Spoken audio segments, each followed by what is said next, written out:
Greetings and welcome back to my hangar. It's been a little while since I did a Star Citizen video. Been waiting for the bug fix patches. We had Arena Commander patch 1.0.1 land today. It's a big kind of week for Star Citizen because we also hit 70 million in funding goals today, and also the Town Hall event at PAX South happened this evening. So some big stuff going on. But as far as the patch, I mean the patch itself, it was on the PTR for 2 or 3 days prior to today, and it's primarily a bug fix and balance patch. Basically addressing the big issue that was people had with 1.0 was what turned into Missile Commander. The missiles themselves were doing about the right amount of damage, but the problem was that the ship's shields weren't negating the damage like they should do, and the countermeasures weren't working correctly. So you'd go into Arena Commander, you just tend to see a lot of people just spamming missiles, and when they run out of missiles, ejecting. And it's been like that since 1.0. It means that a lot of people I know that love dogfighting and stream a lot of dogfighting that haven't really been playing it because of that. And also a bunch of people that I know that spent physical money to buy the big weapons in the store, like spending like $30-40 to get weapons in the store so they can pwn face in Arena Commander, and they're just dying relentlessly to missiles, and they just have kind of quit the game for a month until it got fixed. Well, that fixed patches today. Personally for me, I didn't mind Missile Commander, and missiles are a huge part of the game. Granted they weren't working correctly, but I spent the time the time with Missile Commander when I was playing, trying to learn to learn evasive maneuvers, trying to learn to avoid the missiles, because you could dodge them by breaking LOS, and that's trying to teach myself to do that over the last few weeks is definitely going to help me in the long run, I hope. But I'm going to put a bunch of links into the chat first. I'm going to drop the link in for the full patch notes. We'll drop a link in for a Reddit post with the PAX South write-up from the panels. There's also a limited ship sale that's started today for a week due to VAT-Gate, and I'll link that in the channel at the bottom as well. But as far as the patch, I mean, there's a few main things that they've added or they've fixed. As far as the missiles are concerned, the missiles now have fuel. There's a fuel system added to them, and also the missiles show up on the radar now, so there's an IR signature, and so you can actually track them. As well as tracking them, there are radar icons that actually indicate between friendly and enemy missiles. So if you're playing some squadron battle, you better see missiles on the radar that are friendly, and others are not. Also, this you see, I've got my Grey Cat buggy here.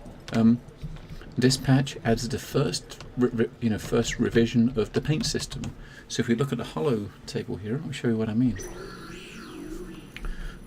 Basically, the Grey Cat buggy is now in the holo table UI. If I can find it, it's here somewhere. It's the biggest one. There it is. And if we scroll across the top, there's like a paint section. And I don't have any paints, but today, what we actually had today, we had 6 different skins appear in the store for the Grey Cat buggy, all $5 each. Now for me, $5 for a skin for a buggy that you can only use in a hangar seems incredibly high. But the good thing about this is the fact it's got it here. I mean, I can see why they've done it. It's here as it's basically part of the upcoming paint system, I should say. We know there's paint and skin system we got for a lot of ships. I mean, there's the first package I saw that kind of said it was going to come with one was the Cutlass package. If you bought the digital Cutlass package, you got the pirate skin, right? So I imagine that the paint system that we've got for the buggy at the moment, in the future, we'll better use that for to skin on our ships. So as I said, I've not tried any of those yet. So I cannot actually show you that. I mean, if it was an object I could put in my hangar, I could spend money on it and actually melt it or refund it, I would, but you can't. It's in the Voyager Direct store, so once you've bought it, you've got it. So I'd like to see the skins, but other than just pictures, which we'll look at in a bit, I don't really want to put that. So as well as that, they've added drag and drop sorting to the power menu on some ships, which is good because the actual power management did change a little bit in 1.0. So if they're doing some drag and drop to kind of move it around, and that's pretty helpful. Added community request to allow ship roll to be bound to a mouse input, and to invert option for analog zoom. Those are things I'm not too concerned about myself. But as well as 1.0.1, as I said, there's additional Voyager Direct and items, and you got the 6 buggy skins. As far as the items are concerned, Voyager Direct, you had a pistol that was in there, and also a cannon turret. So the cannon turret you get on the Super Hornet, you can actually buy that now for $20 for the other Hornets. But while I'm here, if we just have a look here, we do also have some other changes I noticed. The cutlass here we got now, the actual the turret at the top now is fixed, because before when 1.0 landed, the turret was broken, but now it's actually fixed. It actually has guns here. If we look at the guns, they're actually listed as ballistic repeaters. I'm not sure exactly what model they are. They're not guns I actually recognise from looking at them. Maybe they're new ones in the store that I just haven't seen, but they're there now. And also the Super Hornet, they've actually fixed the Super Hornet, so we now get all 4 missiles on the Super Hornet. Oh, sorry, all 8. With 1.0, there was a issue where you only got you only had 1 stack of missiles. So on one you had 4 missiles for Arena Commander, and I'm pretty sure they did that on purpose, because they put the 1.0 out and they knew it was kind of, the missiles were kind of a bit doing a bit too much damage due to the shield bugs. I reckon I won't be surprised if they dropped it a little bit, made it only 1 just to make sure it was fixed. They have actually busted a couple of things, like the Gladius here. If you notice here, this was not broken before. This looks like the skin that should be under the wing somewhere, and it's just floating above. But if you go over and have a look at the cutlass, if you look at, see what I mean, if you look at the top of the cutlass, look at those guns in that turret. Holy crap, that turret looks pretty damn beastly now. If I head up the ladder here, just to show you them from close up, you'll see exactly what I mean.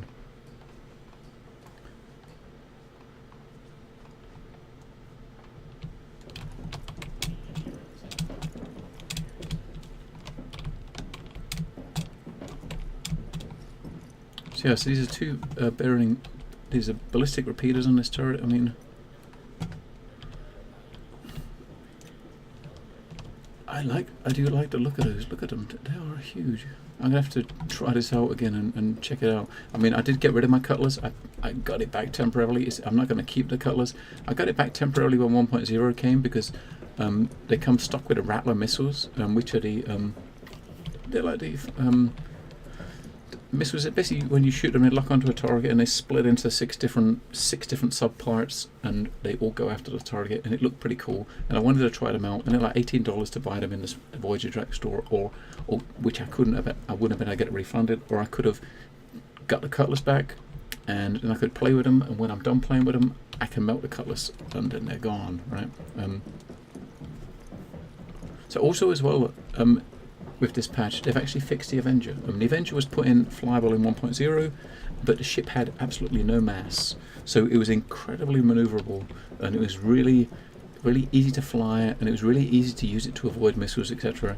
And now it's actually got mass, so it makes it a bit tougher to fly, and it's not on rails anymore, which is definitely a good thing. But I've already seen lots of concern threads on the forum about the Avenger and how people think it's broken because they die a lot now where they never used to die before. And obviously the reason for that is because it now has mass. It was put in there originally with no mass, which means, yeah, you can imagine how. And obviously it's actually changed the look a little bit. I'm kind of thinking it's definitely looking a bit more dirty. Especially if you look inside. I'm sure I remember when you used to go inside here, it used to be a lot darker, and you know, I'm pretty sure it used to be, I don't even remember. I'm sure it used to be like some sort of misty, and it used to be, didn't used to be this dirty and used looking, which it is. Other than that, there's not really much that's been added as far as that we can look at in the hangar. I mean, they did add they gave everybody a sub flare this week as well. So basically, every everyone that's considered a backer, someone that's invested money into the project, got one random snow globe, this like New Year's globe out of free. So subscribers, the Centurion subscribers who are $10 a month, those guys got 2 of the globes, and Imperial subscribers who pay $20 a month got all 3. The 3 globes, there's one of them is a Drake Herald, one is a Reclaimer, and the other one is a Carrack. Now, I'm not a subscriber at the moment, or anymore, so I've only got 1, but luckily for me, the one I've got is the one of the 3 that I really, really did want, which was the Carrack. And we'll look at it over here. So this is the actual Carrack. You can see it's like a globe of a Carrack, and if you hit the use button on it, it looks like it's flying through a nebula. And the message on it says, "Wishing you glorious moments. Happy New Year, 2945." Now the Reclaimer one, when you hit the use on the Reclaimer, it looks like it's got an arm coming down that's reclaiming a Herald. The Herald one, when you actually hit the use on the Herald one, what that actually does is it looks like it's escaping with, you can just imagine a Herald just stolen some data from someone and it's running. And when you hit the use on that, you get loads of lasers flying over the top of it and loads of explosions around it. I do have the Herald in my alt account. It's got a Herald on one ship. So what I'm going to do before I end the video here, I will jump over to that account just to show the video of that. You'll see that after the transition here. So here we are in the Southland hangar on my old account, which just has a single ship, a 300i. But here's the Herald. As you see, it's a cute looking Herald. It's the it's not the asynchronous design. It's the kind of the second version of the model. And when you hit use, as I said, look, you can see like lasers shooting over it, explosions around it, as if it's just escaping and trying to escape with some stolen data. And to good health and evading skills. Now, that looks pretty cool too. I did see the Reclaim one as well. The Reclaim one I actually saw on stream. It was Captain Richard's stream that I saw it on, because he is an Imperator and he has all 3. But I didn't really think too much of the animation on that. I mean, the Herald and the Carrack are definitely my favourites. Definitely the ones I like. The Carrack is definitely my favourite. Before we leave here, I'm just going to actually have a check, because I did have someone make a comment to me that asked me if I had a 300, because this patch has also supposedly fixed the bed in the 300, so in the 300 series, so you can actually get in the bed now. Let me have a look.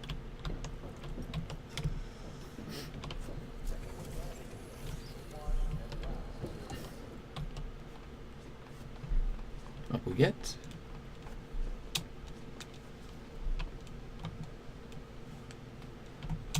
As far as I remember, the beds were over here, right? It is as well, look. The bed folds out, that's actually pretty good. We can actually lie on it. So yeah, the actual bed is fixed. It's kind of cool. That's definitely neat. So you can see there the bed actually folds out from underneath one of the sides there. It's like a pull-out bed, and you just lay down and it looks like he's a bit it does look like he's a bit too long for it, or maybe not. I'm guessing it folds out and the whole bottom end pushes out, like folds in. Let's see if we can actually see it. I can't actually see it fold back in, unfortunately. But that is actually pretty cool. So yeah, so what I'm going to do, I've not actually played, as I said, I've not played any of the PTI yet, and I've not done any dogfighting with 1.0.1 or anything like that to test it out yet. I'm planning on doing some of that over the weekend. I just want to do a little quick video just going over some of the cosmetic changes that we can actually see and take it from there. And over the weekend I'll probably stream a little bit of this, trying out some of the new dogfighting with the changes, and definitely want to try out the Cutlass with those new guns on top, just to see how they are. What I'm going to do after this, after transition, we're going to go to my browser. We're just going to scan over the actual other stuff, other information we had come out today, and we'll take it from there. Hello, so these are the posts I'm going to link these posts in the bottom. As you can see, this is the actual official patch match video. I'm not going to actually go read through it all, but you can see how much is actually here. And as far as the ships are concerned, you notice there it actually states the Avenger mass has been increased, the maneuvering thruster values adjusted, the center of mass adjusted, which makes it really changed the way it flies. Same with the Cutlass. The thruster rotation speed has changed, and it's probably going to make a difference. Corrected the amount of splash damage absorbed by the shield, which before none of it was getting absorbed, and now obviously it is. Lots of weapon balance fixes to do with missiles. You notice there as well, it says the missile damage has actually been improved because of the changes made to the shields. I mean, before, a lot of people were saying that the missiles did way too much damage, but they definitely did not do enough damage. They didn't do much damage. It's just shield; it didn't absorb any of it. And also, you notice that the chaff and the flares have definitely been increased. From my early reading of people playing the PTU and speaking to people playing the PTU, the actual countermeasures now seem to have gone the other way. Whereas before, the countermeasures wouldn't catch any missile, and now they pretty much capture everything. Okay, other than that, what else we got here that actually stands out for me? Also, the actual leaderboards got reset as well for this season, so the leaderboards on the website got reset for 1.0.1. They normally reset it for each of the patches they do. Ship fixes, as you see here, there's a lot of different ship fixes.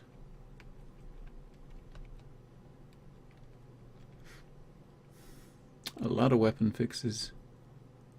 The blank chat message no longer being sent while in dogfighting. I kind of noticed that myself. If you hit the key to start chatting, to actually close the chat, you had to just hit enter on an empty line. What it would do is it would enter an empty line of chat in the text, which you definitely don't need an empty line of chat.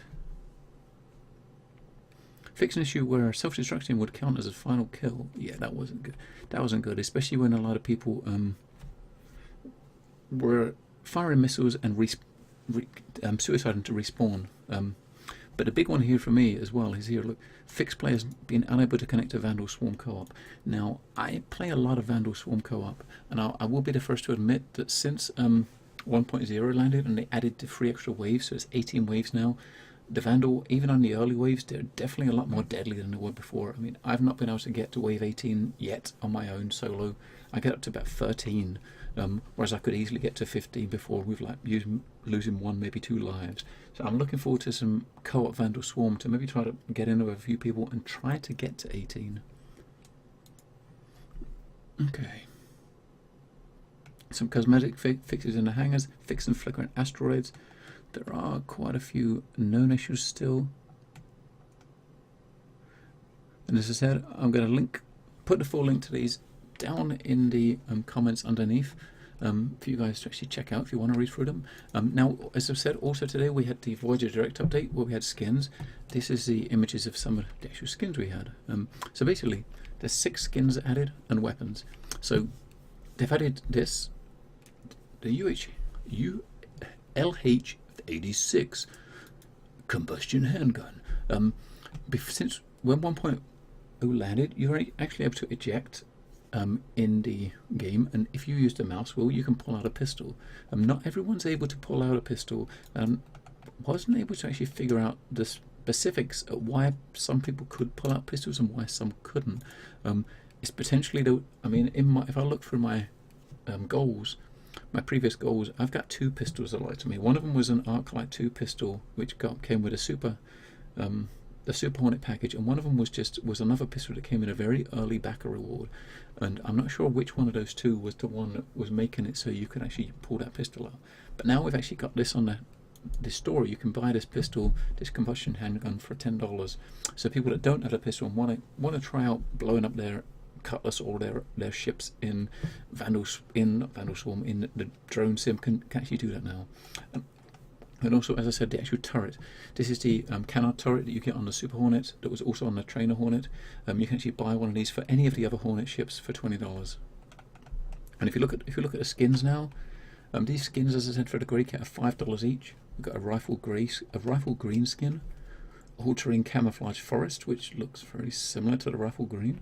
We've got cherry red, we've got an agate grey, gunmetal, and a tactical stealth. Yeah, $5 each. And as I said, I'm expecting they put these in here as the first revision of the paint system, which we're going to get for our ships to test it. But personally, $5 a piece, I don't think I'll be testing any of those. Lastly, as far as the website's concerned, we have the limited ship sale kicked off today. This sale started off, as you see at the top there, we're kicking off the promise pre-VAT sale. Basically, SIG made some changes due to changes in the EU law. Digital goods now are applicable to VAT for people in the EU. So from February the 1st, all products, all purchases through the site, digital or otherwise, will be eligible to VAT. So personally, for me, for instance, everything I buy will have 20% VAT on it. So if I buy a $100 cutlass, it'll cost me $110, $120 after February the 1st. So what I've done is I've put back some limited Wave 2 ships and some other ships that are no longer for sale, just back for a week, just to see if anyone that's European that missed out on them before can get them before the prices rise. So as you see, we got the LX, the 350R, Super Hornet, Mustang, and the M50. They got them in standalone and in packages, and they've got the same ships in upgrades. We got the Cutlass Blue, the Gladiator, and the Miss are back in packages and standalone, and also some concepts are back. The Banner Merchantman is back. The Jian Katual Scout is back. The Drake Caterpillar, the Retaliator, and the Starfarer. Now, personally, I've already got the Scout, I've already got the Banner Merchantman and the Retaliator. I'm considering getting either the Caterpillar and the Starfarer, or the Starfarer. I have no real desire to own any of these ships, but I've set myself a backing figure, to be my hard limit to never spend any more cash than that into the game, and I'm getting close to it.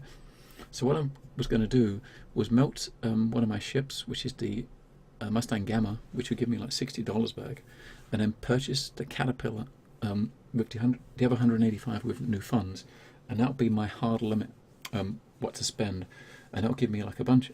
I'll have like $300 or $400 there, maybe more, that I can melt from ships to actually buy new ships if we get any new ships in the future that I want, and that way the VAT isn't applicable on funds you've already invested in a game. So anyone that's European that's thinks they want to buy stuff in the future, you can invest it now, get a ship now that you can melt later to use that fund, and you won't be applicable when you use it. But that's about all I'm going to say here for the website. We look at the com link here. They also had their town hall meeting this evening, as I mentioned, but there's nothing here on the website about it yet, because they didn't stream any of that event. I've actually been looking at a Reddit post. There was a guy that was on the floor there, updating a Reddit post as he went along, and I will link that into the chat as well. That is a very, very interesting read. There's an awful lot of information in there, and it's a very interesting read. I'm going to go up. Here it is. Here I'll go over a couple of things that stood out to me, and I'll link it for you guys to actually be able to read it properly. And Analog Dan, thank you very much for doing this. It's very much appreciated. And we will see this information from SIG coming out over the next week. They're going to be putting up their own videos of the event with all the panels, etc. Hopefully after the weekend as well. So some of the standout points I see from here. If you notice right at the top here at 157, Chris Roberts says he'll properly show more content at South by Southwest. South by Southwest is an event that's March 13th to 22nd in Texas, and basically from what I read here is basically today is just a jump point. So this town hall today was giving us a lot of information. It was one of the events they've done that we've had the most amount of information from in one go, and from what he says here, he'll actually be showing more of the content in South by Southwest. So that's 2 months from now. So there's various different panels. This link has got stuff separated in different panels. Just a couple of things that stood out for me. The sim pod was the first one. Sim pod is basically going to be a new way to access Arena Commander rather than from your the actual interface, and there's an image of the sim pod. This is how it's going to be as well when it's actually in the PU and you want to go into it. You've got this sim pod you get into, which is like the actual simulation pod to actually simulate from the actual event. It also did a lot of talking about the planet side module and the different mission types. So you can take guns down on planets. There'll be less security at night time. Different events you can take part in alleyways. Planet-side instances will have matchmaking, and griefers will have their own instances, which is definitely good. So, as quoted here, our souls will be instance with other assholes. Yeah, and habitual griefers in civilized systems will be banished for 24 hours or some period of time. Now, how cool is that? We now have some clothing concepts, which also the men and women. So you can see some different clothing concepts for some of the NPCs. There's also an image of one of the early shops, which is a Astra Armada, which is a ship dealer. So you can see here you got an Avenger there in the background. You got these seats, people that sit in and wait. You sit in and wait around for, like in a showroom, where you're actually waiting to look at the different ships. We go down to 248. We've got some more mission types. So defensive missions for mercenaries, like protecting space stations, escorts. These are basically different mission types you can get on planet to do, in space. Rescue missions are for retrieving ejected pilots. Also, we had confirmation about the NPCs. So cheaper NPCs you hire will be worse than higher paid NPCs, and it actually quotes states that NPCs will learn and get better over time. So we still have the idea that open at the moment that we will use our own NPCs from spare ship packages, or extra ship package would have an NPC we can use. And if it works a similar way, so that those NPCs will learn and they will get better doing jobs if you give them specific jobs to do. If we just go a scan over the second panel here, which is the universe panel, a couple of things that stood out for me here. Crossing star systems would take 8 to 10 minutes to cross in diameter. Time would increase depending on jump time, spool up time of the ship. What he can confirm that one player will make a significant impact on smaller systems and outposts. I mentioned there's like 2 different types of missions you can get while in the universe. Also, like transitory events that can pop on your radar, like pirates attacking someone, you trying to help them, things like that. And also, I saw this comment was quite interesting. Basically, players transporting goods become a mission for players who want to hijack goods. If you want to be a pirate, for instance, you can get a pirate mission to actually hijack an actual player that's delivering goods. I mean, things like that sounds pretty freaking epic to me. The next panel is the social panel. Now, this one is a big one for me. The social module is something that I'm really waiting on. And as you see right at the beginning, social module and multiplayer hangars coming in March, April. They've said, I think the next module we're expecting is the FPS module at the end of March, and the social module is due around about the same time. And this module is going to have a chat system, a proper friends list, the sim pod for the arena commander, multiple shops, limited NPC activity planet side, and you can invite your friends into the hangar. Now, this for me is a big one, especially as a streamer, because I've got quite a few ships in my hangar. And sometimes, I know a lot of people that have got very limited number of ships, and being able to invite them in so they could actually run around some of the bigger ships themselves would be amazing. And also, what this does mean is, I don't have any of the bigger, some of the ships I don't have, like the Idris and, like the Starfarer, things like that, ships I don't have. When they become hangar ready, I will also be able to go into a friend's hangars to look at them and record some video for you guys. And yeah, things like that would be pretty cool. So basically what they're trying to do, the big thing this year for them is to get players more involved, into closer to the PU. Mid-year, expanded, a scope will be expanded for the PU mid-year this year. First social module might have a basic ARP Corp, working on it. May not happen. There's going to be lots of optimization after the first build. Very rudimentary initial friend system, org chat, going to be implemented.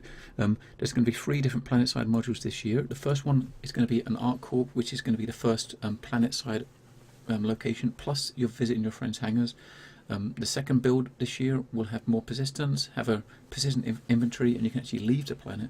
And the third one will have a mini version of the PU with around 5 systems. Now that would be pretty. I do like the sound of that. That is actually going to be pretty cool. So let's scroll down. The next panel was just some community questions and answers. There wasn't anything amazing that really stood out for me there. That's pretty much all the interesting information. The stuff that stood out to me. I will put all these links into the chat, into the description below for all you guys to take a look at. And as I said, I'm going to be playing some over the weekend. I'm going to actually be playing through some of the the actual patch, just to see what sort of differences I kind of find. I'm not sure. I may well make another video of it. I'm not sure. If not, I may just do some highlights. I've started doing some highlights on Twitch and exporting them over to YouTube, so you may see like a couple of Arena Commander matches as Twitch highlights rather than a new video. You can always come over and watch and follow me on Twitter. Where if you have any questions or anything like that, I'll post a question in the comments. I always read all my comments. I always like to answer any comments. So if you appreciate this, hit the subscribe button, hit the like button, potentially maybe drop me a comment, and I will see you guys in the next video.